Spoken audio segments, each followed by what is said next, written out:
Greetings and welcome. We are back on the Life Games channel. I'm your host Lamont. This is my boy James. Hey. And today we're talking about getting yourself started on a fitness journey. James showed up at my doorstep and said he's ready to get in shape. And Lord knows I am out of shape right now. And you don't know, even if you know that, you don't know how out of shape you really are until you start trying to get into shape. Right. Yeah. And I learned that the hard way. Yeah. James has been following me doing this whole weight loss thing and healthy lifestyle. And a lot of things he was saying to me was some of the myths that you hear out there on the streets. Guys, like I said before, part of this channel is you have to understand health and education typically run parallel. Your greatest ability to earn money is your quality working years. Your quality working years can be severely hindered by your health. So James wants to get in front of that and take control of his health. And knowing that I went from 305 to where I'm at now, he wanted to ask me some tips, and of course I'm gonna help him. So this is gonna be kind of our beginner episode for people that are just now getting on a journey. I do not want y'all to get taken advantage of by the health industry. The statistics on people and their weight loss and obesity, I think they say like 62% of Americans are either obese or overweight. And they get caught in these myths and lies of the health industry. And I'm gonna give you guys some references on YouTube besides me that I use that tell the hardcore truth. They're a little funnier to me because they use language that I'm not gonna use, but it doesn't mean they're not good guys. And I got them on the board right here. On YouTube, look up Jerry Ward, Bios S3. Look up Jason Blaha. He's kind of lost a lot of weight, lives in the UK, great guy. Telling you the truth, he's not gonna lie to you either. Chris Jones, really funny, straight shooter. And last but not least, Mark Lowbliner, Tiger Fitness. Now he might rub some of y'all the wrong way with the cussing, but guys, he's honest. He has a supplement company. He's never been caught in any mess where he's not putting the things in his products that he says he's not putting in there. Quality products, honesty. He breaks his stories down from bodybuilder to someone who just need to get in shape, which is what I'm doing here with my man James. So James, Yes. Talk to us. When you came to me, what did I say do? Well, you said you gotta track what you eat. I'll be the first to, and look, I know the whole story. You know, you want to lose weight, put down the fork. We've all heard that. God. I'll be the first to admit, I ate a lot of crap. I always knew when I was eating crap. We're gonna say I ate fast food 3 to 4 times a week at least. It was easy, quick to get to.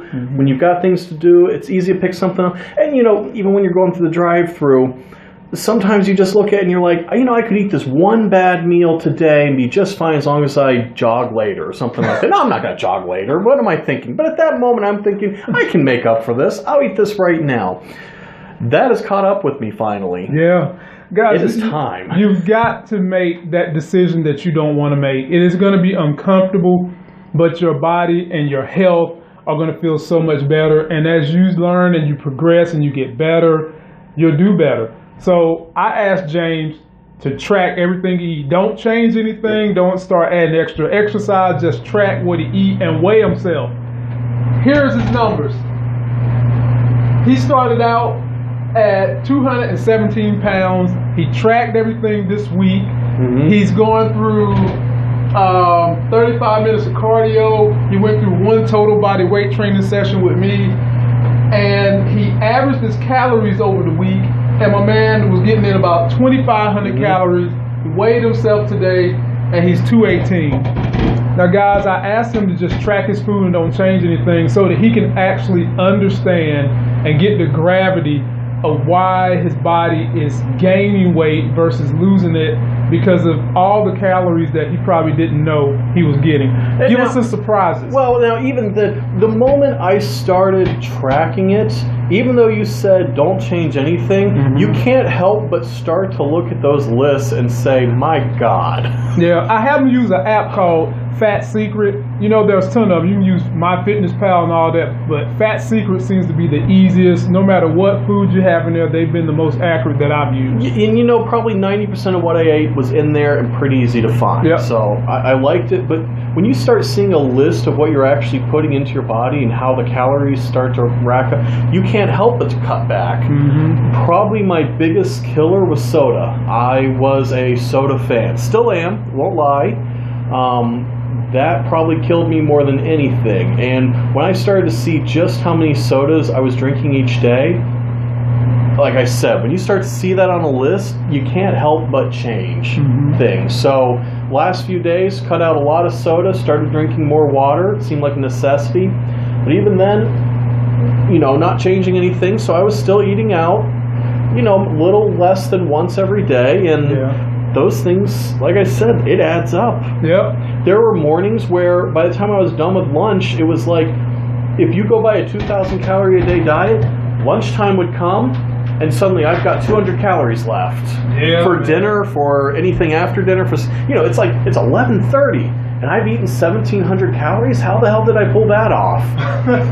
So, first things first, everybody, as we're doing this video together, when you first decide you want to get into it seriously, track your food. Understand what you're eating and how many calories and carbs you're putting into your body. You're never going to really and truly know a baseline of what you need to be cutting, adding, or subtracting until you understand that. Now, I mean, a lot of people just say, give you a cookie cutter diet, tell you to eat clean, and you don't even know what clean is, something like that. And that's the next problem I'm running into. Right. I thought I changed some parts of my diet. And the things that I thought were healthy turned out to be just as bad as the things that I knew weren't healthy. Pretty much. So in this industry we have, they use terms like organic or grass-fed, sugar-free, fat-free. Guys, it's a science, and people like us, people I described to you on YouTube, can help you with that science. You know, at the end of the day, what I'm trying to teach him right now, after going through that and understanding what he's eating, it's all about controlling your insulin in a sensible manner. That means steady meals over the course of the day, carbohydrates that are not going to spike that insulin too bad. And the only time I'm telling him to really eat anything that's going to be high and spiking his insulin is after a heavy workout. But before you even get to that point of thinking like that, you've got to understand what's a good food for you and what's not. So ask me those questions, because I'm sure a lot of people listening might have those same questions. Well, you know, I assumed I'm always safe with vegetables. And I think one of the first things I talked about, I homemade a taco soup, and I thought this is going to be great. This is going to be some lean beef, some tomatoes, corn, and a little bit of taco seasoning. And your reaction was? Corn is made, what do they make with corn? High fructose corn syrup. See, it's a vegetable. I'd always heard you're good with your vegetables, and apparently not. It's a little more hit and miss than I thought. It is a vegetable, but in some circles they don't refer to it as a vegetable because corn can spike your insulin pretty heavy.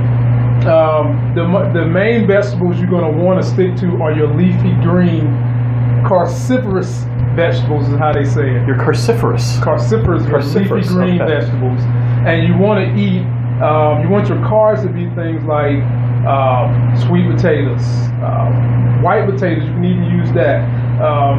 You want to use berries. You know, stay away from tropical fruit in the beginning.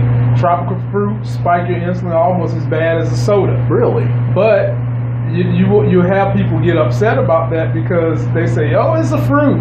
Yeah, it's a fruit, but it's a vegetable. It's loaded with sugar. I like those people. It's loaded with sugar. It's going to spike your insulin, and if you're not eating it around your workout, your body cannot lose. Your body's not going to be able to burn fat because your insulin's so high. You're just going to be saving all those calories. All right. So what I'm hearing is, if I have a choice between corn and pineapple or a soda, I might as well just go for the soda.